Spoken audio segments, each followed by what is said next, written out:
Oh my goodness, Fiona, now we've the chance to say all the things that we actually want to say. I'm really looking forward to this conversation. Me too. Welcome to the Sex Matters podcast, where we look at the harms done when you replace the truth about the two sexes, male and female, with gender identity theory. I'm Helen Joyce, and I'm here with my colleague Fiona McAnena, who leads for us on sport policy. She's a keen amateur sportswoman herself, and she has been engaging for years now with governing bodies of dozens and dozens of sports. She's had hundreds of conversations on this. She knows so much about sex differences in sport, how they play out, and about sporting policy as well. A short note before you listen to this conversation. We talk at one point about trans-identifying men competing in women's soccer and cricket. Not long after it was recorded, however, both the Football Association and the English Cricket Board changed their rules so that all male people are now barred from playing in the female category. Fiona, let's start with the first of the really high-profile cases that made the news around the world. And that was William or Leah Thomas, who was a swimmer who started to compete as a woman after having competed as a man. Talk us through that case. Will Thomas was a swimmer. He was on a sports scholarship at the University of Pennsylvania. He went there in 2017. But after a couple of years, he decided he identified as a woman. He had a year off from swimming and came back in the 21-22 season as Leah. As Will, he'd never been particularly impressive. As Leah, he set records at swim meets at American universities. He came to media attention when he set a record at the Ivy League swim meet in late 2021. And then, most egregiously, he won a national championship in 2022. And he beat 3 Olympic silver medalists in that event. Now, University of Pennsylvania wasn't even particularly known for producing great swimmers, so this was extraordinary. And when he was coming through in that season, the top swimmers across the American universities were baffled. They saw this new name on the competitor lists and thought, who is this and where has she come from? And what they found in the changing rooms was a 6'4" man with whom they had to share locker rooms as well as compete. They were told that they mustn't object. Right across the Ivy League colleges, they were told that if they spoke to the media or raised any complaints, that their place was at risk. Nonetheless, when he raced at the National Colleges Championships, the NCAAs, in the spring of 22, a swimmer called Riley Gaines, who tied with him in one of the events, went to the media and she spoke out. And after she spoke out, that gave courage to some others as well. And then famously, there was a mother of one of the swimmers who spoke anonymously, and she went on to found Icons, an American campaign group opposing this. But it really took a couple of brave voices like that to break the dam. And then everyone started to see that this was just ridiculous. I should say also that when you compete in swimming, you have these special suits to get into, very thin, non-stretchy racing suits. And so you're in the changing room, stark naked, wriggling very slowly, rolling on this swimsuit. It takes maybe 15 minutes, maybe 20 minutes. So this is not a matter of wrap a towel around yourself and hop in and out of your swimsuit. Those girls are very exposed. And he was there in the changing rooms with them, and they were told that he had a right to be there and they dare not complain. You would think that might have been a turning point. Well, for world swimming, world aquatics, it was something of a turning point. But the NCAAs, the event where he won the national championship, they stuck to their defense of Leah Thomas. And the American media reported all of it in that, wonderful first trans woman kind of tone. So around the world, some media were saying, what is this? How can this be right? In America, it was mostly defended. But it did prompt World Aquatics to change their rules. How did we get here? Did this just come from nowhere, or was there sort of a long run of sort of cases that were behind the scenes and people didn't know about it, and then suddenly this burst into public consciousness? How did it happen? Well, the history of women in elite sport is a long battle of trying to win the right just to have our own competitions. The Olympics are probably a good example of that. So when the modern Olympics restarted around the start of the last century, women were allowed to do a few ladylike things. They were allowed to do archery. They were allowed a few short races. Nothing that might loosen their uterus seemed to be the belief. I kid you not. And over time, during the 20th century, women fought for the right to compete on a par with men. They only finally achieved that in the last Olympics, believe it or not. So gradually over the 20th century, women were allowed to run further and further. The marathon was not included as a women's event. The women's marathon was not included in the Olympics until 1984. And in fact, women were generally thought not to be robust enough to run long distances. Right through the century, there was a woman called Catherine Switzer in 1967 who entered the Boston Marathon, which is one of the big 6 marathons around the world. She entered the Boston Marathon and ran, and men tried to pull her off the course because they said, you shouldn't be doing this. So we got women's sport and we got it gradually and alongside men's competitions. But how did we keep those sports for women? Yeah, so the first thing to say is that, of course, it's clear from the history of the development of women's sport and the fact that women were kept out of all those events, that no one ever doubted that there were 2 sexes and that one of them was more robust in physical activity than the other. And it's not sexist or offensive to say so.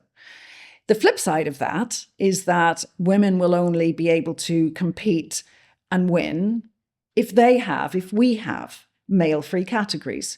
So over time, as events were added, there was never any discussion about should it be a women's event or an identity event or anything else. It was a women's event. And for most of the 20th century, there was a simple one-off sex screening test that was done if you wanted to compete, for example, in world athletics events. So an athlete would have a cheek swab. She would get a certificate that said she was female. She would travel with that certificate once in a career. Wasn't controversial. We know that this was popular with female athletes because it kept men out of women's competitions. And occasionally over the years, there have been male competitors who have found their way into women's events and been exposed.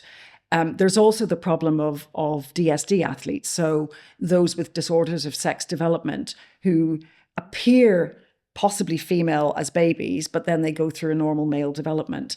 And that's still a problem in athletics, and that actually has been a catalyst for a lot of the changes in athletics. So if we look at sex testing, it was always there as a one-off thing. It wasn't intrusive. Anti-doping measures are much more intrusive, but everyone accepts that those are necessary. And in the Atlanta Olympics in 1992, there was a survey of female competitors in which 82% said they were keen to maintain sex testing. It was important. It was important for fairness, just like anti-doping. Nonetheless, around that time, it was dropped. Wow. And so by 1992, were there male athletes who were looking to compete as female, separately from the disorders of sex development category? Were there actual men who were known to be men who'd been registered as boys at birth who were looking to compete as women? Well, the famous case of a man who claimed to have had a sex change and become a woman was Renee Richards, who was a tennis player, an American tennis player. He was a good tennis player as a man. He decided that he needed to become Renee. He made that change, and he then went to court to win the right to compete in national level women's tennis events, and he won that right. Renee Richards famously was a coach to Martina Navratilova, and he, in his 40s, was ranked in the top 20 women players in the world. So that is, an indication of how much male advantage is worth. At the time, there was a kind of argument that because he had been through surgery, that somehow that demonstrated a level of commitment and seriousness, and that he should be accepted. And there wasn't a great deal of opposition. The authorities at first denied him because it just didn't make sense, I guess. He won that right, and then everyone kind of rallied behind him. He now says that it was a mistake, that he should not have done that. But again, the argument was used that it was only one. And he was in his 40s, I guess, so he wasn't competitive at the prime age competition for women at that point. Well, this is the problem. He was in his 40s, and yet when he competed in women's events, he absolutely was competitive. He was in the top 20 in the world. So the theory, and indeed the IOC said the same when they adopted rules that let men into women's competitions. The theory was that it wouldn't really matter because only older men would do it. You know, the Olympic authorities actually said that when they first changed their rules in 2003. They said, oh, this will only affect masters competition. Two problems with that. One of them is they're saying that older women don't matter. Fairness doesn't matter for older women, only for young women. But secondly, they completely failed to grasp that if you take an older man in his 40s and call him a woman, he's going to be competitive with women in their prime. That's what happened with Renee Richards. And it's also what happened in the Tokyo Olympics with the weightlifter, Laurel Hubbard. So by, let's say, around 2000, we'd got rid of sex testing. Were there men actually looking to compete as women then in the Olympics? The argument was it wasn't a problem because they were not finding men in women's sport. The fact that they'd been screening them out seemed to pass them by. So that was around 2000. And then in 2003, the IOC considered whether what they called transsexuals, post-operative transsexuals, so a man like Renee Richards who had surgery, whether those people should be allowed into women's sport. And they decided that it would only be a few, that it would mainly only affect older people, masters sport, not elite sport, and that it was sort of a human right. And that was because of a case that had happened brought by a Canadian cyclist some years before. So there was from early on, a feeling that this was about recognizing the human right of someone who identified as a woman to be able to live their life as if they were. And that seemed, for some reason, to include accessing elite sport. And so you said surgery. I presume this is surgery on people's genitals, so it does remove the man's testicles, and that means he's not going to have high testosterone, and we think that testosterone drives like male advantage. Was that part of the logic? I think the logic was probably that if a man was willing to go to those lengths to have his gonads removed, that he was really serious and ought to be recognized. And the framing was human rights rather than any robust science around whether it made a difference. Ironically, the Canadian cyclist who pushed so hard to get recognition and get rules changed, then won the right to take extra testosterone to replace the lost testosterone for health reasons. Because obviously it's really not healthy for a man to have no testosterone. So he got a TUE, a therapeutic use exemption. So he was right back to where he started, but competing in women's cycling. So now this has brought us, I think, into the early 2000s. We have these rules that say that if you've undergone a sex change, a man can compete as a woman. Let's fast forward still through the Olympics. What happens next? So the logic was, we haven't really seen this happen. It isn't a problem. We've got a rule.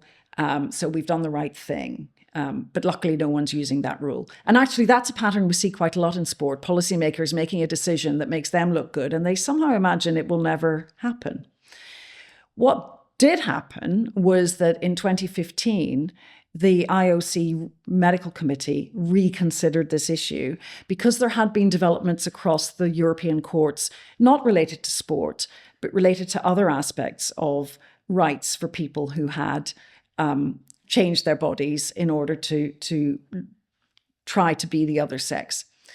And those rulings had said that it was not appropriate to expect someone to have this kind of radical surgery in order to be recognized in the sex they wanted to be.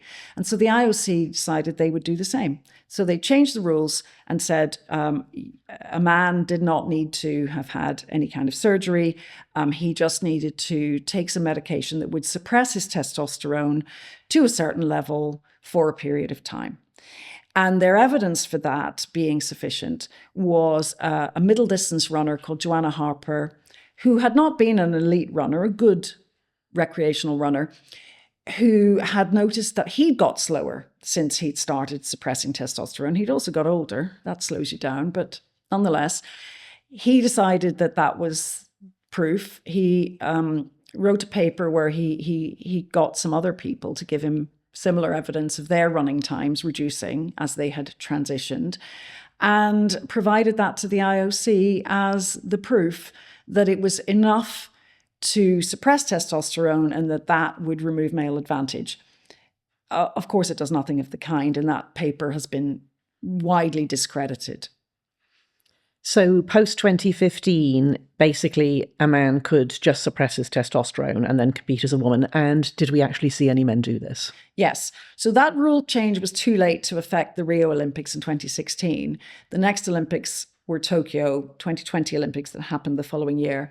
And in that event, we saw in the women's weightlifting a New Zealand man called Laurel Hubbard, who was 43, who had been born as Gavin, been a good recreational weightlifter, not been international, but been pretty good as a teenager and a young man. And he had decided after he'd finished his competitive weightlifting that he was going to be a woman. He had a ponytail. There wasn't a lot else about him that would have revealed his new identity. He was in the final of the women's weightlifting in Tokyo. He was 20 years older than all the other competitors. I guess some people would say, but he didn't win. Yes. In fact, in the medalist conference after the event, where the three medalists were waiting to speak to the media, one excited journalist put it to them that this was a great day because they'd seen the first transgender competitor in the final. You know, there they were, the moment of highest achievement in their sporting careers, and they're being asked about a man who didn't win.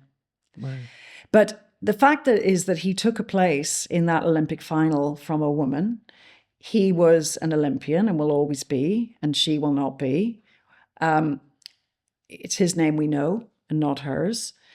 And win or lose, it makes something of a mockery of that event to have a 43-year-old man there.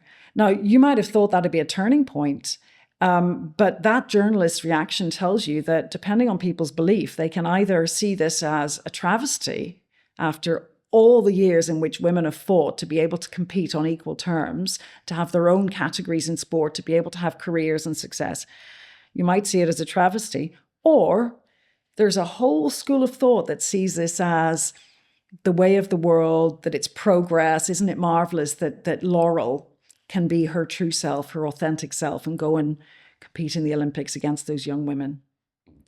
Let's back up a bit and just talk about why we have the two sexes separated in sport. You've talked us through the history and how there was no question that people understood that women were different from men when women were kept out. And it seemed obvious to everyone across the 20th century that you did need to have separate competitions for women if women were going to have competitions at all. But why? Where does this come from? What are we talking about? So let's talk about bodies. On average, men are 5 inches bigger than women. But even if you take a man and a woman of the same height, a man will have typically 30% more muscle. Every litre of male blood carries more hemoglobin than a litre of female blood. So that means more capacity to bring oxygen to those muscles when they're working. Obviously, men have more blood than women anyway, because they're typically bigger. Men have bigger lungs, bigger hearts. Even the shape of their shoulder is different. It works differently. Possibly one of the most striking features, of course, is that women have got childbearing hips. we have a wider pelvis, men have a straight pelvis. What does that translate into in sport? The Q angle. So the angle from the hip to the knee in a man is very small. It's almost vertical. That gives him a very efficient leg drive. In a woman, we're at an angle. That gives us less efficient energy transfer, and it makes us more prone to knee injuries. Then you've got dozens of other differences. For example, men's tendons are stiffer. That means they get better energy transfer. Their bones are denser. They're less likely to be injured. So there are just so many differences between men and women, and suppressing testosterone has the most marginal of impact on that. Clearly, men don't shrink when they suppress their testosterone. And where does this come from? Is this all about puberty? Puberty is the most striking factor because men develop in one direction and women develop in another. But in fact, this difference is there right from conception. So when people talk about sex assigned at birth, clearly that's nonsense. Sex is determined at conception, and it is often detected in utero. Nowadays, with a modern scan, many people will know the sex of their baby before the baby's born. In the womb, boy babies have more testosterone than girl babies. In the first 18 months of life, boy babies go through what's called a mini puberty, where they get a wash of testosterone that accelerates their development. And the evidence is clear from primary school. Children in age 6, 7, 8, 9, boys outperform girls. It's not as dramatic a difference as after puberty, but it's a difference. And if you think that when babies are born and you're tracking their progress and are they growing as they should and putting on weight and all of that, the norms for boys and girls are different. The expectation is that a boy baby will be bigger than a girl baby and that he will always be bigger. So although some sports bodies have introduced rules that are about puberty, it's right from birth that male and female bodies are different. But then let's come to puberty. What happens at puberty? So at puberty, boys get a huge wash of testosterone. We know that changes lots of things about them physically and emotionally. Primarily, it adds a great deal of muscle. And meanwhile, girls are developing in a different direction, getting breasts, getting a menstrual cycle, broadening hips, all of which actually impair their sports performance. They don't enhance it. So it's not just that boys get testosterone, it's also about how girls change. One of the ironies is that people will often say there's no difference before testosterone because when they look at 11-year-olds or 12-year-olds, they will sometimes see girls who seem able to compete with boys, particularly things like running. The reason for that is that female puberty tends to start a couple of years earlier. So there's a brief period when the girls catch up. And because of that, people think everything's fine before the age of 12, but it's not. So you go through this puberty and you come out the other end, and I guess it's like you can never put the scrambled egg back in the shell. Like it's not something that you can undo by then suppressing testosterone later. Removing the testosterone after it's done its work is like taking a boiled egg out of the hot water and thinking you can unboil it, and you can't. The male body has got all that muscle, and even men who take estrogen in order to try and feminize their appearance keep most of that advantage. A lot of work's been done on that. Emma Hilton and Tommy Lundberg published a paper that is very widely cited on the impact of testosterone suppression on male bodies. And obviously men don't shrink. Their heart doesn't reduce in size. Their bones don't become less dense. They do gain a little fat. They lose a little muscle. The hemoglobin in their blood reduces. That's about the only thing that goes to female level. And so the vast proportion of advantage they have is still there. I guess that all the things that you've said about how men and women are different, they're just all averages anyway, though. I mean, some men are smaller, some men are weaker, some women are very tall.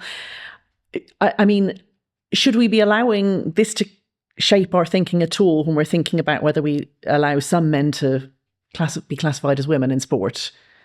Well, one of the things that isn't talked about very much is the things that women have to manage when they're athletes.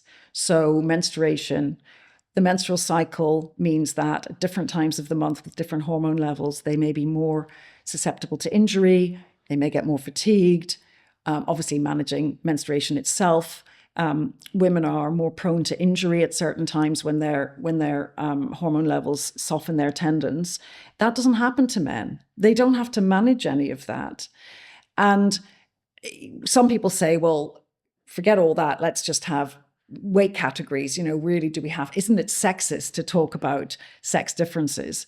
Actually, it's sexist not to acknowledge that women need our own category. But if we take the facts and compare a male and female body of the same weight to see what the sex difference really is when we equalize for size, what we find is that, for example, in weightlifting, it's worth about 6 weight categories. So if you take a man and a woman of the same weight, he can lift what a woman 6 categories higher can lift. If we take something like boxing, it's like letting a heavyweight box a lightweight. So the difference between punching power of a man and woman of the same weight and size is something like 140%. So it's outrageously sexist to say that you can ignore sex differences between men and women. And it's in no way disparaging of women to say our bodies are arranged for a different thing. We can do this amazing thing. We can carry a baby and deliver that baby. We can do that. But the consequence of that is we're not as powerful when we try and kick or run or punch. But what about if we did a sort of case-by-case analysis where we said, whatever the differences are, there are men who are at the bottom end for whatever it is. They have a weak punch, they are slow runners, they are small, whatever it is. Not just say a weight category. Like, is there any way that we could pick the men out of the men category and put them in the women category because, they don't have whatever it is that the men have? Yeah, the argument that's been made, and people have argued so strongly to let some men into women's sport, haven't they? The argument that's been made is, well, not all women, not all men. Some men aren't very good. Some men are small. These things are all true. But sport is about letting the best in their category come through. The best female swimmer over a certain distance. The best male runner over a certain distance. And why would you do it any other way? I guess what I'm trying to get at is this incredibly slippery concept of fair. I mean, sport is meant to be fair, but nothing's fair. Life isn't fair. Some countries are bigger, so they've got more people who can be in their team. Some places are richer, so they've got more money to spend on developing it. Some children have parents who are incredibly supportive, that sort of thing. How can we say it's not fair to allow this particular man who feels very strongly that he's a woman into the women's category, but it's fair that America is huge and Samoa is small? You see what I mean? Yes. So one of the arguments people sometimes make is there's so much else that's wrong, so much other unfairness in women's sport, all the things about resources and opportunity you've just mentioned. They say, so why are you focusing on these poor trans women? And I say, yeah, there are lots of inequities. We don't have to create another one. This is the most fundamental thing, and it's easy to fix, and we all know it needs to be. And we knew it for 100 years. All those years when women were not allowed to run a marathon, nobody said it's hard to tell who's male and female. Now that they know who's female, and now that women are allowed to have a career in football, a career in rugby, an international swimming or cycling or running career, suddenly people are claiming that it's all very difficult and complicated. And I would say sport is rules-based. Everyone has to follow the rules. It's not difficult. So whatever the other inequities, let's not add another one. So we got up to the Olympics that were held in Tokyo in 2021, and Laurel Hubbard was there. I don't think we saw a man, like as in a person who was registered male at birth, competing in women's Olympics in Paris. But we did see a huge controversy in the boxing. Tell us a bit about that. So in Paris in 2024, in the women's boxing, we saw 2 gold medals go to boxers that many people thought were male. Imane Khelif from Algeria and a Taiwanese boxer called Lin Yuteng. And in all likelihood, they were DSD athletes, so disorders of sex development, registered female, but clearly had gone through virilization at puberty as males do. It started because one woman, Angela Carini from Italy, who had to compete against Khelif, stopped the match in a minute and said, "I can't do this. This is unfair." She said, "I've never felt a punch like that."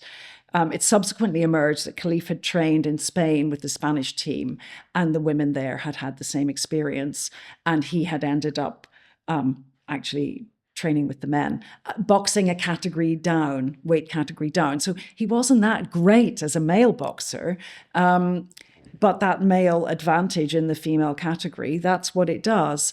Then we heard that he had failed a sex test and had been banned from the world championships run by the IBA, the International Boxing Association, but that they had fallen out with the IOC for other reasons to do with corruption. So the IOC had created a boxing unit that had run the boxing in Paris and basically just accepted passport sex. And that was their defense. They said, these people are female, it says so on their passport. Now, passports don't box, bodies do. I mean, however, if you do have a document that says that you're female, what is a sporting authority meant to do at that point? What should they have done? Well, the IOC put up several spokespeople day after day saying it was all very difficult and complicated. I remind people again that they didn't have that difficulty keeping women out of the Olympics for many, many years. But that's complete nonsense because, as we've seen, right up until in the late 1990s, a simple cheek swab was enough and still is enough. And happily, World Athletics have announced just recently that they're bringing that back. So passports are a document, they're a piece of paper. They can be wrong, they can be changed, they can be forged. But a simple cheek swab once in your life determines what your biological makeup is, and that's what needs to happen. So we've got 2 different things happening here. We've got people that everyone knows were boys and are men, but they identify as women. But then we have people who, because they have an unusual medical condition, are registered female at birth. Like maybe they don't know that they've got this condition. From the point of view of sport, are these 2 different things or are they the same thing? Should they be treated differently or treated the same? It's been so controversial over the years because the issue of human rights is always brought up. And that's partly because some DSD young people were put through surgeries that they did not consent to, did not choose, to try and normalize their appearance. So there's a long, ugly history with disorders of sex development of forcing young people to conform to some norm, both in terms of how their genitals look and also how they behave. That's made it a very sensitive subject. Then you've got the much more recent phenomenon, although we had Renee Richards in the 70s, by and large a much more recent phenomenon of saying that everyone has the right to choose whether they declare themselves as male or female. In the world of sport, it largely comes to the same thing, however. And World Athletics had different rules, and now they've got the same rules. And that is because, in the end, the fundamental thing is whether your body is arranged for producing babies, as female bodies are. Whether you do that or not is irrelevant. Whether you're fertile or not is irrelevant. Whether you even have a complete set of female reproductive parts is irrelevant. It's how your body's organized, or whether your body is organized around the production of small gametes, sperm. And again, it doesn't have to be a perfect copy of a male body. And that's what a DSD athlete like Caster Semenya, or probably those boxers, we don't know for sure, that's probably what they are. They are slightly imperfect versions of the male body. But because they're sensitive to testosterone, because they have testes, which are internal in the case of Semenya, but they work, they went through a full male puberty. They have all that male advantage. And when they bring that into the female category, they look like elite athletes, but they're not. Can you tell me about Caster Semenya then? Because that, of course, was a controversy earlier than the boxers. And Semenya went all the way to a court to try to get the right to compete as a woman. And if I remember correctly, actually lost. Yes. So athletics has had to deal with this problem earlier than many other sports, because if you think about the sports that can happen in a very poor country, running and football are basically the things that everybody can do without access to facilities or training or anything else. And so DSD athletes tend to be registered as they tend to come from poor countries with poor healthcare systems. It's very rare that a baby is born and its sex is not known. But if that were to happen in a country with a developed healthcare system where the genitals are a little ambiguous, they would do some simple testing and they would soon figure out what sex the baby was and whether the baby had a healthcare condition that meant that it might need treatment. And if you grow up in a very poor rural part of a poor country, then that won't happen. And so Caster Semenya, born in rural South Africa, registered female at birth, by the time Caster was 16 or 17, would have been virilized, would not have had a period. And that's one thing to say, of course. Remember that in sport, generally sports physicians agree that if a young woman has not had her first period by the age of 16, she is owed an investigation, a medical investigation. So these young people who have DSDs, they may not know when they're children, but by the time they get to the Olympics or to an international competition, everyone around them knows. So Caster Semenya won Olympic gold at Rio 2016 in the 800 meters. All three on the podium in the women's Olympic final there, all three medalists were DSD athletes. They were all from that similar background, rural places with poor healthcare. And, the women in that event were very clear that there were two races. They said there were the guys racing and then there were the women racing, and it was two separate competitions because they all knew about Semenya. So Semenya was challenged by World Athletics, and there was a whole back and forth that ended up at the Court of Arbitration for Sport in Switzerland. And the ruling was very explicit that people with his condition, which the court named as 46XY 5ARD, so XY meaning male, 46 chromosomes, that people with that condition could not compete in women's events. At first, it was limited to a certain range of events where the World Athletics had been able to prove that there was a problem.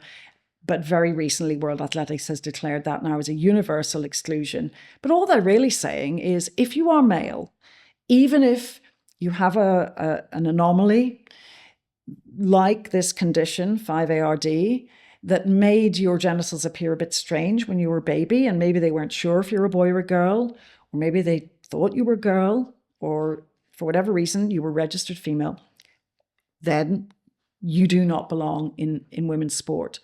And of course, it was very advantageous to countries like South Africa and others to be able to have these athletes in their women's teams.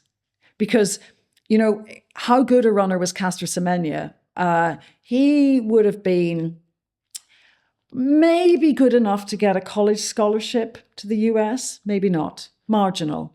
He would not have made anyone's national team, never mind win an Olympic medal, if he'd been in the right category. And what does this mean for example, records? As far as I know, Caster Semenya is still a record holder, a women's record holder. Well, the problem with records is they become fossilized. We've had the same thing with drug-assisted records from the 1980s when the Iron Curtain athletes were doping.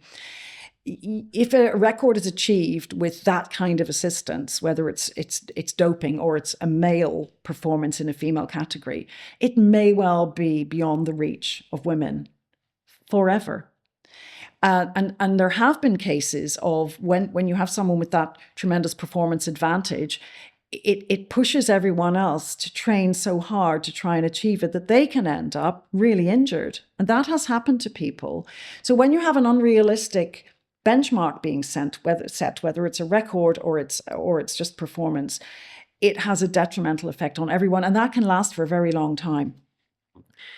So far, we've only been talking about this as if we're talking about the impact on women's sport. But the idea that you can identify as whatever you like is something that people identify both ways. And actually, there's more women, as far as I know, who are identifying as men than men who are identifying as women. Do we even need to think about that as a sporting issue? Yeah, it's what about the trans men? Yeah, it's funny how that doesn't come up very often. Of course, two reasons for that. One of them is that even when the East German women were doped to the gills, with masculine voices and facial hair and really obviously testosterone-assisted performances, they were beating out all the other women. They were not beating the men. Mm-hmm. So a woman cannot dope with testosterone to the point where she's going to be competitive in a men's event. So that's one reason. The other reason is that many of the young women who identify out of their sex, whether they call themselves non-binary or call themselves men, provided they don't take testosterone, they stay in the female category. So you might remember there was a Canadian footballer, soccer player called Quinn, who was much celebrated for winning an Olympic silver and being non-binary. Well, fine. Quinn said, all my teammates accept me. Well, yeah, because Quinn was female, calling herself non-binary, but she wasn't using testosterone. She was in the right category. There was an American runner called Nikki Hiltz in the last Olympics, same thing. Everyone made a big fuss about, wasn't this wonderful, this transgender runner? But really, she was a female runner, denying her womanhood. She's free to do that. But she was in the female category, and that's where she belongs. Sometimes we hear about puberty blockers, drugs that stop people from going through the normal puberty for their sex. And this is sometimes suggested as the right place to draw the line for boys in sport, in women's sports, if they haven't gone through male puberty and they go straight on to estrogen and they grow up to live as women, never having virilized. Is that an acceptable place to draw a line? Well, of course, the ethical issues there are enormous, and that's one reason why it's very troubling to see sports bodies adopt rules that are about what happens post-puberty, because some people have argued that incentivizes potentially coaches, parents to encourage a young boy to take puberty blockers. Will he still have advantage? Yes, he will. So first of all, there is the evidence done by, for example, Greg Brown, an American academic, has done great work studying school performance records in athletics across US states. So taking big sets of data, looking at 6, 7, 8, 9-year-old boys and girls in the state championships athletics events. And there's clear evidence there of male advantage. So they bring that advantage with them, come what may. If they then take puberty blockers, they will not gain all the muscle. They will stay with a feminized appearance. Of course, they'll never have to cope with menstruation or periods or anything like that. So the menstrual cycle will never be the problem for them that it is for female athletes. So even that means that they'll always have an advantage. But actually, the evidence is that physiologically, some of the male differences, skeletal differences, for example, are still there because women are developing down that female pathway, and those poor puberty block boys do not do that. So it's not okay ethically, and it's not even okay in terms of the data about performance. So Leah Thomas was a catalyst for change in America. Did we have anything similar to that in the UK? We did. Just 1 month after Leah Thomas hit the news in the spring of 2022, the UK had its own Leah Thomas moment with a young male cyclist called Emily Bridges. So as a teenage boy, Emily had been very successful and was in the development squad for the GB men's team, and then was dropped. Having set a record, which I think still stands in boys cycling. So really very good, but not quite good enough. The GB cycling team, both men's and women's, has very high expectations and wins a lot of Olympic medals. So after being cut from the team, Emily came out as a woman, took testosterone suppressing drugs, and then sought a selection for the Welsh national team for the Commonwealth Games in the women's event. And that led to a rebellion among the women. This all went on behind the scenes, but they basically said, we're not doing this. Because at 6'2" and having been close to being good enough for national selection as a man, it was clear that this cyclist would sweep the board. And in the case of the GB women, they were strong enough to be able to act as a group and say, we're not having this, because they were Olympians, in many cases Olympic medalists. And that was a catalyst for the World Cycling Authority and for British cycling to rethink. People had been asking them already to change the rules, but I think when it suddenly was clear how bad it would make them look and that the women were rebelling, then they were forced to act. So they quickly changed the period of time for which suppressing testosterone was required. That was enough to rule Emily Bridges out of the next big event, the Commonwealth Games. And then they went on and did some more work and declared a new policy, which ruled him out altogether. It took time for that rule at the world level to feed through. And across America, for example, USA Cycling still would allow Emily Bridges to race. And there are, every week, dozens of men on podiums in women's cycling races. So we've seen change at the world level in cycling. We've seen change at the GB level. And I do think that Emily Bridges was the reluctant catalyst for that. But in many other countries, the situation is grossly unfair. And there's prize money going to those people, as well as opportunities and all the things that go with excelling in sport. So let's talk about the different sorts of policies there are then. You've alluded there to that there can be a policy change at elite level that doesn't feed through, or in one country, not in other countries. What about a few other sports? How are they doing? Let's just recap briefly then. So the biggest Olympic sports, athletics, swimming, cycling, they have all changed at world level. And in each case, the catalyst is clear. Athletics had to deal with this earlier because of the DSD problem. There are no swimming pools in poor African villages, so there are no DSD athletes coming through and swimming, but there absolutely are in running. So they had to deal with the DSD problem. They've dealt with it. And the president of World Athletics, Seb Coe, Lord Coe, has shown real leadership on this. So athletics is sorted. UK athletics followed suit.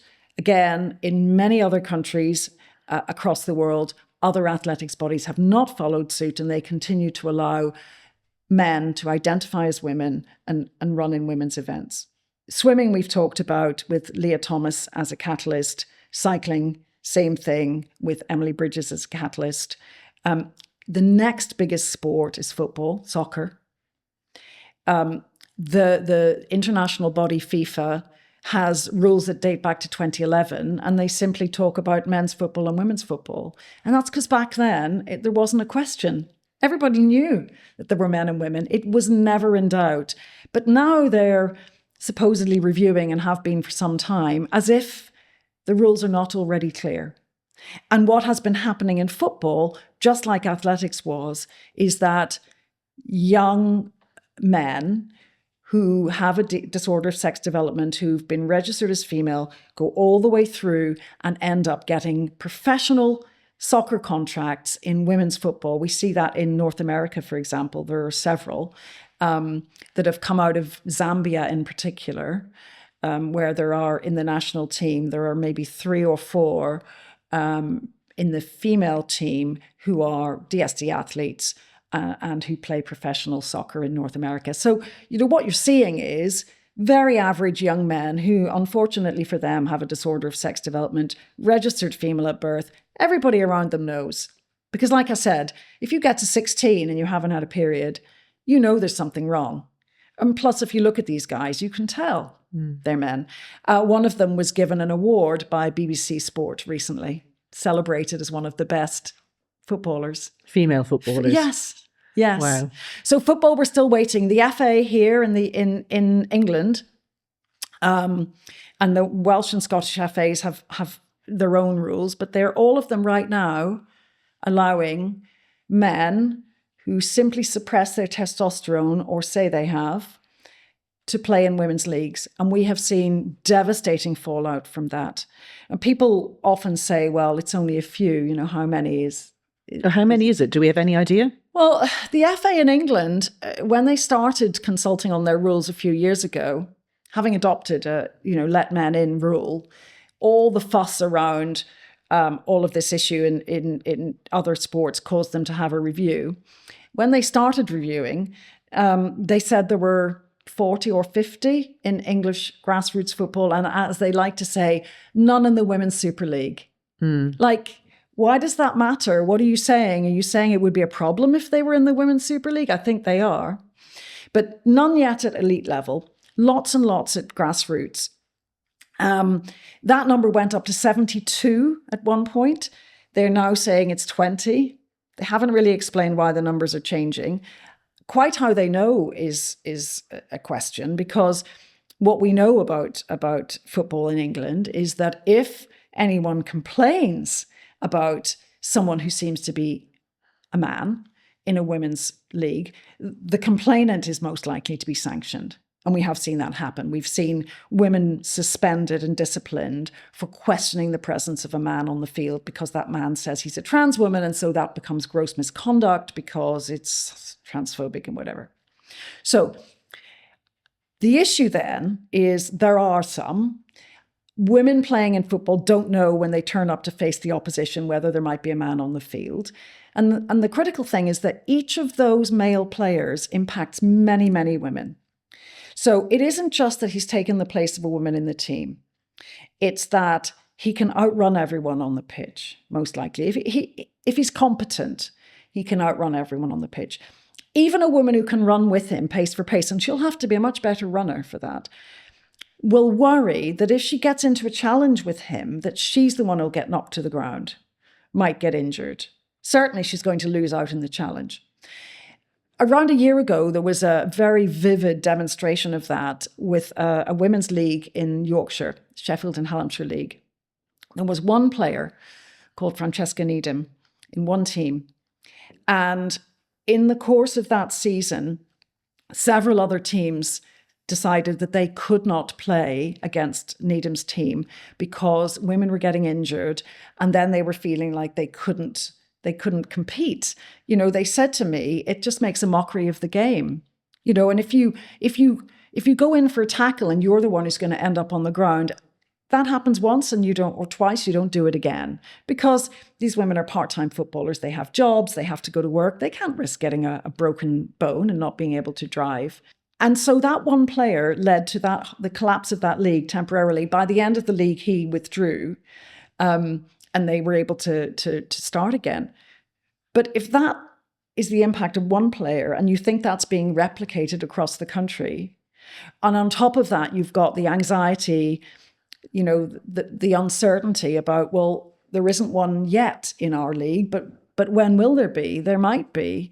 Then you've got people who, for their own reasons, whether they're cultural or religious or because of their background or their own fear of injury, do not want to take that risk. They don't want to play if they might have to face a male. So you have people who drop out. Now, because of the culture around this, they won't say why they're dropping out. They just go away. So that's one sport in one country with a handful of players, and it's having that kind of impact. And then you see that replicated over and over. If we take cricket, very popular sport and growing sport in England and Wales particularly. The England and Wales Cricket Board has adopted a policy which says that for the top tier of cricket, top 2 tiers, it has to be sex at birth for the female category. Everything else can be what they call inclusive, which actually means not inclusive for women. So what does that translate into? You've got about 300 women who play in those top 2 tiers, and you've got 33,000 women and girls who regularly play cricket. So you've got 1% who've got fairness and a clear recognition and a message to the other 99% that fairness for them doesn't matter as much as the feelings of these men who want to be women. And the policy for those 99% is self-ID. I mean, testosterone suppression doesn't matter. It really makes no difference. It's just a fig leaf. And so I would say at least the cricket policy is honest. It just says, come on in, guys. Because if you say you're a woman, that's all that matters to us. And the impact on these women, that doesn't matter. You brought up this word inclusion, Fiona, and I guess that someone who's listening to us might agree with everything that we've said so far, but think there's still a value to allowing people in rather than keeping them out. What would you say to somebody like that? Well, categories are how we do inclusion in sport.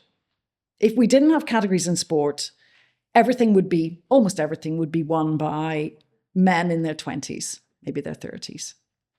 Would that be inclusive? Not really. So it was realized we had to have categories. We have age categories, younger and older. We have sex categories. And in some sports, we have weight categories. And of course, the Paralympics are all about ability. So very quickly, you start to see that categories that have boundaries, that have clear rules, that's how we do inclusion in sport. So when they talk about it being inclusive to let these men who identify as women into the women's category, that's not inclusive, that's affirmative. What they're really saying is, I will let you validate your identity by competing in this category. Unfortunately, it also has a massive negative impact on other people because they bring their male advantage and they can't but bring that advantage. Some people say they're cheating. Maybe some are. The bottom line is, if the rules let them in, they're not cheating. But they know that they have male advantage. And there just isn't a way to mitigate that. And there isn't a way for that to be inclusive for the women and girls. And sometimes people are excluded explicitly. They don't get a place in the team, or they don't get to lift in the Olympic final, like at Tokyo. Sometimes they self-exclude. And there's a great deal of self-exclusion that goes on. And by and large, people don't hear about it. Women and girls just go away quietly. So inclusion means exclusive categories so that everyone has a place where intrinsically unfair factors or significant differences like sex differences are removed. And what's left is, how good can you be within your category? And then the very best women, the very best junior boys, junior girls, and so on, they rise to the top of their category. That's how we really do inclusion. That said, there are some male people who legally, socially, by some sporting authorities are allowed into the female category. And if we call that inclusion, temporarily we say they have been included in that category, then you think of that as being something that we're doing, which is inclusion, but we have other things like fairness or safety that we have to think about at the same time. Has anyone done some work on how you balance these things and think of them against each other? Yeah, one of the first important contributions on this actually was World Rugby in 2020, when they convened a workshop where they brought in all voices. They had trans people, they had women's advocates, they had a sports ethicist, John Pike, they had lawyers, they had academics, Emma Hilton. They had a whole range of inputs. It was a 2-day event. Everyone spoke, everyone heard. Everything that was presented was published on their website. It's still there. It was a very transparent process. And as such, it was a very good model of how to deal with this. And they heard all sides. And one of the important discoveries from that or realizations was that even if you think that validating transgender people through inclusion, as you've defined it, even if you think that that's a moral good, you cannot, that cannot come while retaining fairness and, in some sports like rugby, safety for female competitors. You simply cannot balance or trade those things off against the other. If you let men into the female category, people with the male body, whatever they identify, that comes at the expense of safety and fairness for women. And so World Rugby concluded that there is a hierarchy, that, and indeed in all sport, there's a hierarchy when you make the rules. Safety has to come first. Sometimes competitors don't like the safety rules. Someone in one rugby league said to me, if we let the players make the rules, they'd still be punching each other on the pitch. You don't let the players make the rules. Safety first. Same in American football. Historically, they didn't want all that gear. They didn't want helmets because it obscures their view, but they have to wear them. So safety first, and the rule makers decide what that has to be, and no amount of consultation with LGBTQ plus lobby groups should ever change that. Fairness next, same thing. And then after that, you can look at what else you can do to increase participation, increase inclusion, but it cannot be at the expense of those two things. Now, in rugby, that's very important because it's a full contact sport. There are safety risks. People play knowing what the risks are. But what World Rugby identified was that you could ask a woman to sign a waiver to say, I know what risk I'm taking, but you cannot expect female rugby players to sign a waiver saying, now I know I might be facing a male on the pitch. They had at one point, and the FA, Football Association, England soccer rule body, now has a rule that says that a woman who identifies as a man can play in the men's game, and she can sign a waiver that says she knows that she's facing extra injury risk because she's playing men. But that can't be reversed. It's not a symmetrical thing, because what happens is that the women playing those games, back then it was rugby, now it's football, they don't get to decide whether or not they're going to face the extra injury risk of playing a man on the field, because the man who says he's a woman is the one who decides whether he's going to play in the women's game. So you have women playing team sports who fully expect that they're playing women only, and they are exposed to the extra injury risk of men who identify as women, and they didn't choose that. World Rugby recognised in 2020 that was not ethical. You couldn't do that. I've also heard people who run combat sports say that it's actually very unfair on a man to find himself wrestling or boxing or in some way fighting a woman, because he's afraid that he'll hurt her really badly.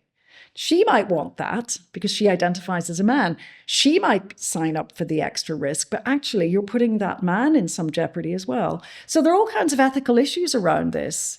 And so it's not for those individuals to decide that for their own validation, they're willing to take the risk, because they have an impact on everyone around them.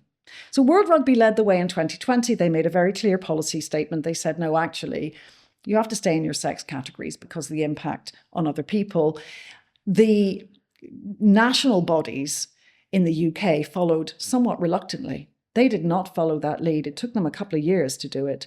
And again, in other countries around the world, rugby is still, it has not followed the World Rugby rules. We've talked about football. There are many other sports of that nature. Lacrosse, for example, is a contact sport. In fact, the men and women play different rules. Volleyball, the net is set at a different height for men and women. Badminton, the same.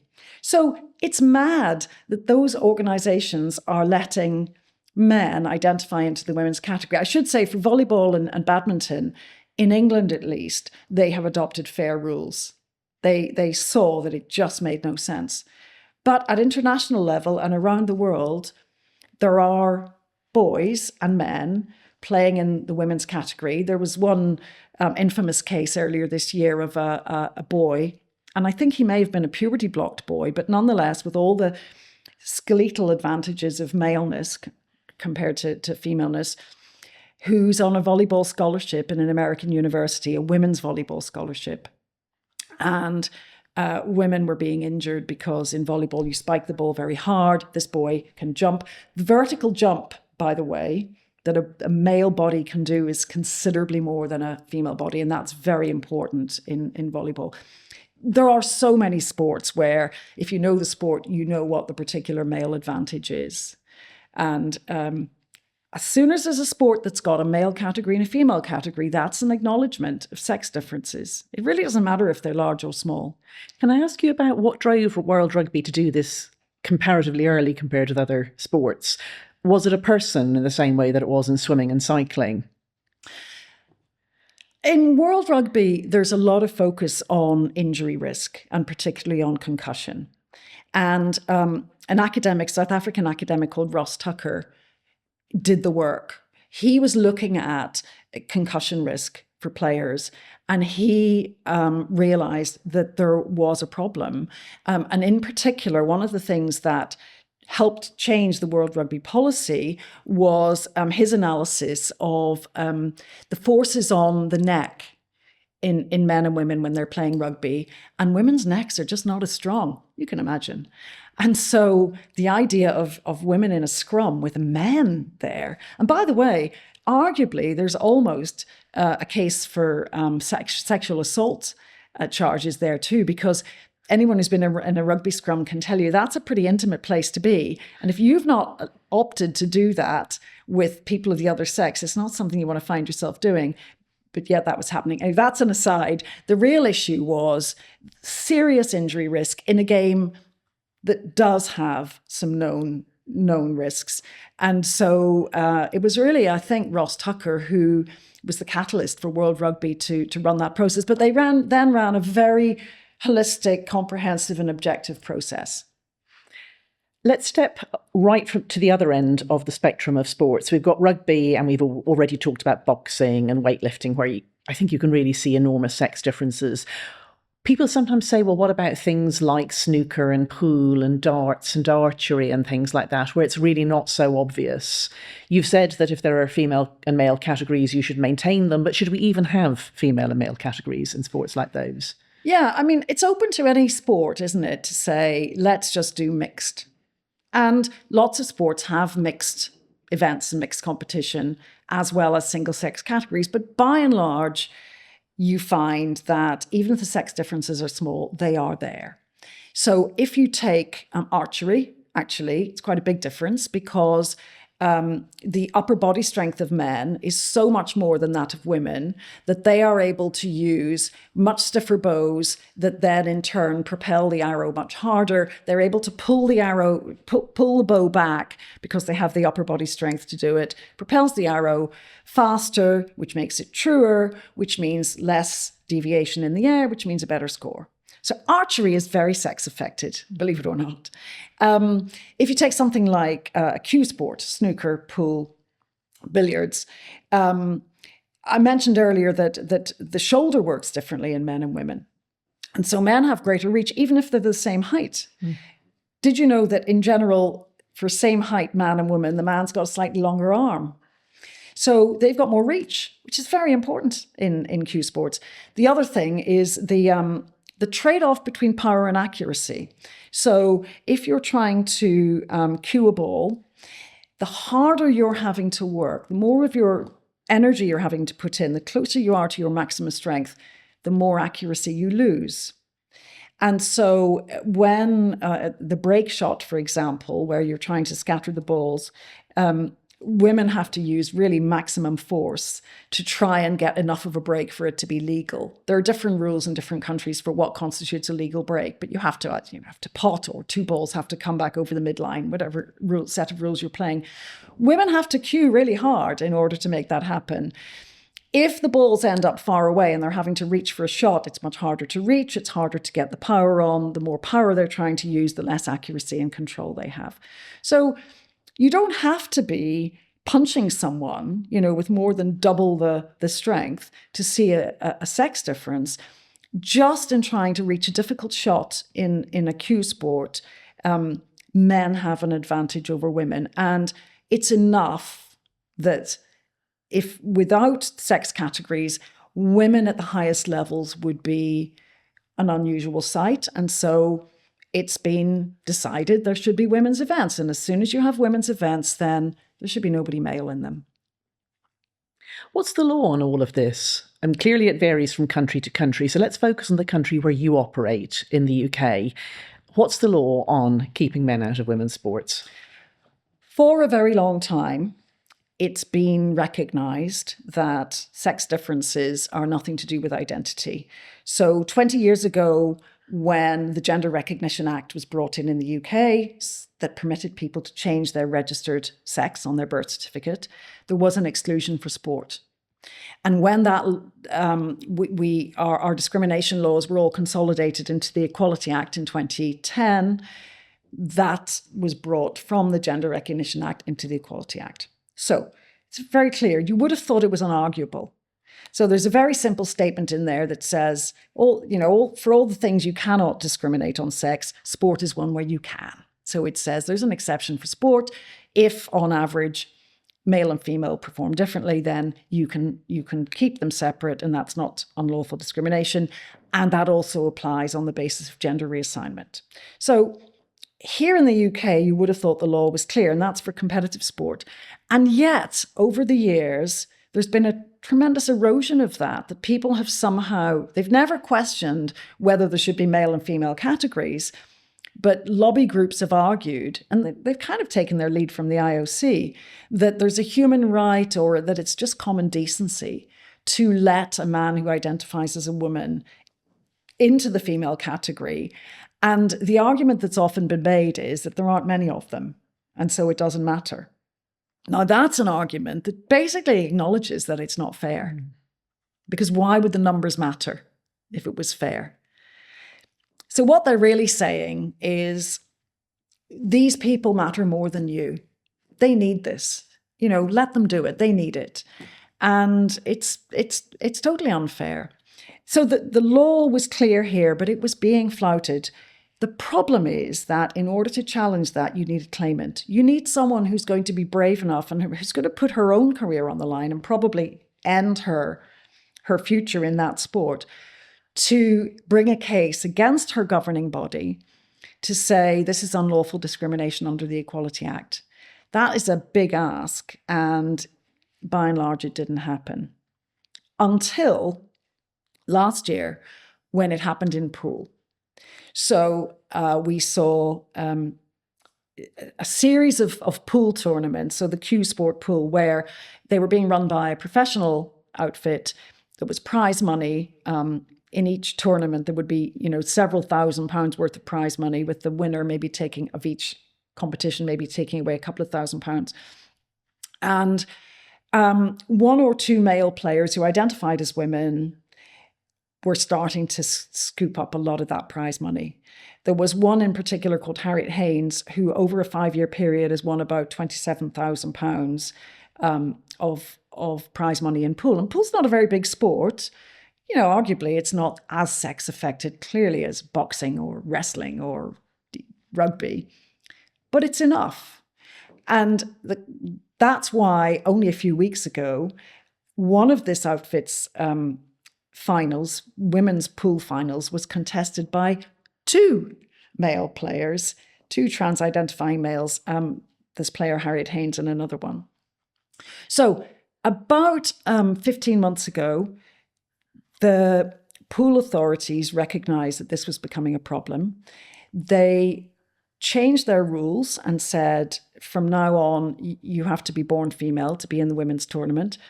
Harriet Haynes threatened lawsuits against them. Two of them backed down, quickly reverted to the old, no, you're in if you say you're a woman rules. And one of them stood firm.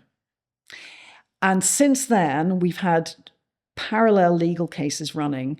The one that stood firm was sued for discrimination by the trans-identifying male player Harriet Haynes. That was in court last month, no verdict yet.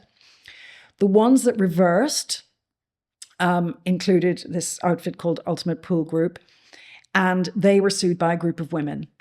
Now, I think that it's partly because pool is played by older women who had maybe more self-confidence, maybe more mutual support. They all know each other really well because they go around to these tournaments and that they got together in a WhatsApp group, and there are over 100 of them. And they said, right, we're not having this. When Ultimate Pool reversed its rules, they said, we're going to sue you. And so they sued for discrimination under the Equality Act, UK law. And that case did not come to court. It's just been settled. Ultimate Pool Group recognised that pool is a gender-affected sport and that therefore it is lawful to exclude all males. Now, as I've said, that was always the law. The thing that happened in the UK last week is an entirely separate case decided at the Supreme Court that put beyond doubt that those sex exceptions to discrimination in the Equality Act apply on the basis of the sex you are, your biology, not pieces of paper, not identity, nothing else. And I think that may have just finally given Ultimate Pool Group the courage that if they revert to a proper, fair rule, the one they tried to adopt and got threatened for, if they revert to that the trans-identifying players will not be able to sue them. But, a lot of women went through a lot of trauma to bring a case against Ultimate Pool Group and to get to this point now where it's only just been resolved, even though they all knew all along that it wasn't fair. And in the meanwhile, as we know, only a couple of weeks ago, we saw these two players, Harriet Haynes and the other one, contest a final and take away, £3,500 between them in a women's tournament. Why don't women complain more? I mean, it seems like every woman who's in one of these competitions will know it's not fair. How come it's been so few women have actually said anything about it? I mean, that's the thing I hear most of all is that, well, the women aren't complaining, so what's the problem? Women often complain quietly. Female socialization plays a part. There's huge pressure, particularly on young women, to be progressive, to put other people's needs ahead of their own. Some young women do support it, but those who do not find that it's a very unpopular position. We hear about young women at university who are afraid to object. And then if you look across the board, there are numerous instances of women who've complained and just either been shot down, told that those are the rules, that's what we're doing, or if you don't like it, you don't have to come back, or sometimes called names, sometimes shunned by teammates. I mean, it can be very unpleasant. We know about the young women in football who were sanctioned, disciplined for raising their concerns. And in fact, the sports councils across the UK did a report on this in 2021 when they were reviewing their guidance for transgender inclusion in sport. And part of that report quoted numerous instances of how when they interviewed people, the consultants who did the work interviewed people in sport, those people talked about their fear of speaking up. They talked about being threatened with losing their place, being threatened with losing their job. Coaches talked about that, the fear that they would lose their sponsors, a whole host of reasons why women and their coaches and their parents, if they're parents of junior girls, have been intimidated into being quiet. And meanwhile, the voices of so-called inclusion don't have any such constraint. So you get a really disproportionate sense of what the support is for this. When we look at polling, it's so strongly in favour of the female category. Opinion polls right across the world. Very recently, for example, here in the UK, we've had polls that have shown something like 80% of people quite simply say, well, of course, there should be a female-only category in a gender-affected sport. Same in the US. But you don't hear those voices so loudly because they're intimidated into silence. I have to say, I think that some of the authorities just don't care about women's sports. I get the impression that neither the IOC or FA really care at all. They're only interested in the male competition. And I think they'd have fair competition for women if that was the easy thing to do. But it's the easy thing not to have fair competition for women, so they don't bother. Yeah, the IOC seemed not to care, certainly, and some of the things they said seemed somewhat improbable. To say that we really can't tell, and if only someone could help us decide. I mean, that's clearly ridiculous. They all care about their own reputation and they care about income. That goes without saying. And within any of these organisations, there'll be people who care about different things. I'm sure there's some people who care passionately about women's football, but seemingly not the people who make the rules. Some people think they're doing the right thing. They think that this is good and kind and inclusive. And you can only conclude that if you've decided that female feelings don't matter as much as male feelings. And to do that, you have to know who the women are. But let's talk about the IOC and the FA again. The IOC know that it played very badly to seemingly see men punching women at the Paris Olympics. And there is about to be a new World Boxing Authority that will run the Olympics at LA, run the boxing at the LA Olympics. I fully expect that will change because no one wants to see it. Nobody will apologize. Nobody will back down. Those men will get to keep their medals, but probably we won't see that again because it's bad for the IOC. What about the FA? Well, I think it's quite telling that they say that there are these trans women, trans-identifying men playing in the Grassroots game, but none in the Women's Super League. And I think that's really revealing of their own thinking, which is that if there were men in televised women's football, that would damage the product. They know that's not what people want to see. So as long as they're off camera, as long as they're just in the general game, I guess that means they think doesn't matter.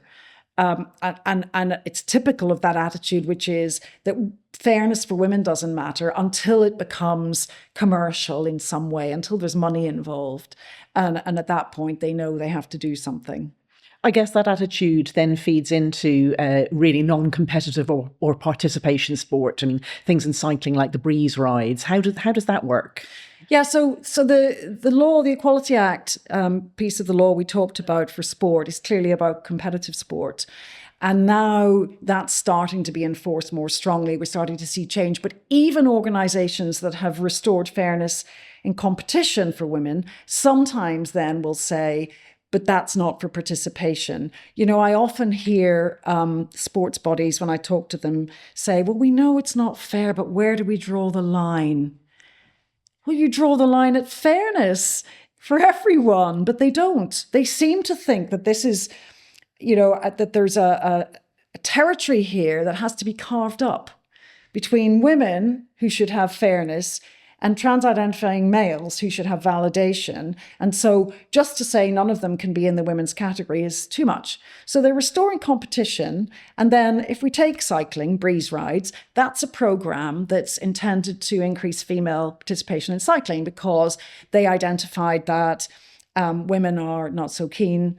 Often the rides led by men go too fast for women. And so they created a program of recreational rides led by women for women. And that's what they call it, by women for women. They then said, guess what? Anyone who identifies as a woman is welcome. And they even encourage trans women to lead breeze rides, to train as leaders. And we've heard countless stories from women about how that's such a deterrent for them. First of all, they can't be certain when they sign up to a breeze ride that it really will be female only. And secondly, in some cases, if they find the leader's actually a man who wants to ride as fast as he can and show how strong he is, that's no good at all. It completely misses the point. So, and the same is true in other programs similar to breeze riding. For example, canoeing has got a program called She Paddles. Same thing. So you've got, on the one hand, a recognition that it's unfair for competition. And on the other hand, you've got all the women and girls who supposedly are being encouraged to participate actually finding that in some cases, men who identify as women are being sort of celebrated as the best women to come and lead a women's sports group. I mean, that's really insulting to them. And then girls in schools and all the issues about things like changing rooms and just safety. You send your child off to a camp, say, and you don't know for sure that it's going to be girls only. I mean, what do we know about what's happening there? Well, this is the crazy thing. So you've got, for example, swimming, where we now have policies that say competition has to be sex-based. And then you've got changing room guidance and recreational swimming guidance that says, let people identify how they want. So he's a man in the pool and then he's a woman when he goes into the changing room. How does that make any sense? Swim England, for example, had an emergency safeguarding meeting earlier this year because of a very high number of reports of women and girls being filmed by stealth using smartphones under the doors of little, lockers or over the top, because of a general drift to what they call gender-neutral changing villages. So what you've got is the old norm, which is, when you go swimming and you've got to strip off, you need to know there's a women's bit and a men's bit. That's been replaced with this notion that somehow that's all very old-fashioned and regressive. And so it's become extremely easy for men to spy on women, and voyeurism, by and large, is by men on women. So that's already a problem. If you add to that the idea that in a changing room where you do have a female changing room at school or in a leisure centre, a man can simply assert his female identity and come in. Well, some women are literally leaving swimming. They are saying, I am not going swimming anymore because I just don't know that there won't be someone spying on me. And so that's nothing to do with competition and fairness. It's entirely to do with human decency and dignity. Why does it even matter? I mean, you're very sporty. You still row. You still do your 5K run. I haven't bothered since I was a teenager. I mean, we could just say, look, it's for fun. People say this about parkrun all the time, for example. Our friend Mara Yamauchi is always trying to make parkrun insist that everybody registers as the sex they are. And then people are always coming back to her and say, Mara, it's not a race, it's participation. What's your problem? What is the problem? Yeah. So the question you're asking is, does sport really matter? Why does sport matter? Well, first of all, we know that sport is a good thing. Exercise is a good thing for your health, for your mental well-being. There's government money always being used to try and promote more participation in sport, whether it's competitive or recreational. So it's kind of universally recognized that being physically active is a healthy thing to do. And the opportunity to do that is being made available. And something like Breeze Rides, for example, there's government money specifically to increase female participation. So it's good for you to do sport, and why should women be denied that? And yet, there really are women leaving football or leaving swimming because they no longer feel safe, or they no longer feel that it's private, or it just feels undignified, or they're afraid of the risk. So sport is good in itself for those who take part. But it's also very significant because sport is meant to be rules-based. And if you're saying to girls, in this rules-based environment, you don't get fairness, what are you saying to them about their value in the world? To me, that's devastating. There's unfairness in lots of ways. There's disadvantage, there's inequity. But when you run out onto a hockey field, or you line up for a 10K road race, or whatever sport you do, it's rules-based. And the message to half of humanity is, even there, you don't get fairness. And so I think if we cannot win back fairness in the place where it is most visible and most explicit, then the message to women is that they really don't matter at all. And that is so impossible to accept. And we won't accept it. And yet, when people say, well, there aren't that many, they're really saying you should accept that unfairness. I hear that a lot from sports bodies. It's not many. And so how many would be okay? And I think the answer for the FA is when it's affecting our product, when they're visible, when they're in the Women's Super League. And actually, if we do nothing, that will happen. It is only a matter of time. We saw it with pool, with two men in the final of the women's ultimate pool group event. That has been the catalyst for so many sports to change.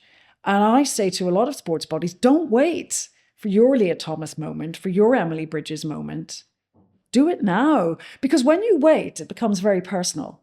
Not only is more harm done to women and girls along the way, but you're also setting up for disappointment and failure those trans-identifying men who think that they have talent.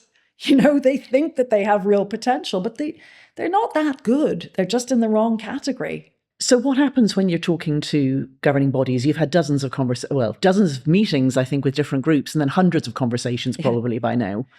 Yeah, so what I used to hear was, we're not sure what the law is. Well, that's relatively easy to clear up, and certainly it's crystal clear now.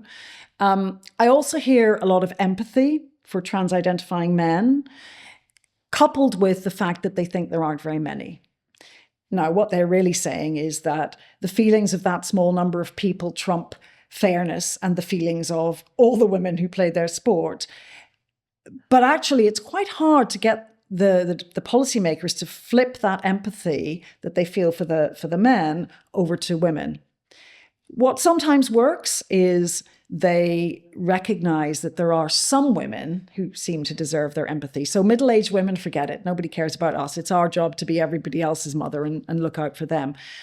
But by and large in sport, people who are trying to increase participation, the diversity and inclusion people who are worrying about the trans community, as they call it, they have other groups that they're concerned about. And sometimes those groups are the ones where you get the empathy. So teenage girls, they drop out of sport at 3 times the rate that teenage boys do. It's not good for them. It's not good for their health.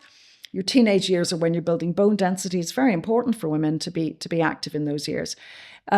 So when you see teenage girls adversely affected by male inclusion in that category, sometimes that gets decision makers to stop and think. There are other minority groups, minority ethnic groups, for example, Muslim women, Orthodox Jewish women, where although many of those women don't like being used as an example to make the point, nonetheless, because they are a recognized cohort that's underrepresented in sport, the same people who are worrying about trans inclusion worry about the inclusion of those people. So bizarrely, you end up with a situation where it's not persuasive to say we're half the population, but it can be persuasive to say, think of this subset of women and think about the adverse impact on them. And I've had people who worked in diversity and inclusion their whole career suddenly say, oh, I thought this was more inclusive. I thought we'd done women and now we're doing trans. But are you saying to me that maybe we're going backwards? Yes, I'm saying that. We need to think again. It comes right back to that basic principle that inclusion in sport is done through categories. And the categories have to be exclusive or else they don't do their job. Okay, if you're looking forward, Fiona, what would your predictions be? We've got the Summer Olympics in LA in 2028. Is this all going to be done and dusted by then? Well, I think there have been a couple of really cataclysmic moments at world level and UK level. So at world level, the Olympic boxing in Paris was a moment of shock and horror for a lot of people. They just looked at that and said, this is not sport. And even the IOC, for all their posturing, know that that's a bad look. But no one's going to come clean and make an apology. They'll instead try and find ways around it. And they will be putting pressure on the organizations that they fund to not put them in that embarrassing position again. So I think that we will not see a repeat of that in LA in 2028. The other seismic event has been in the UK, which is the Supreme Court ruling that decreed that it was biological sex that applies to all the Equality Act references to sex and not any other combination of identity or anything else.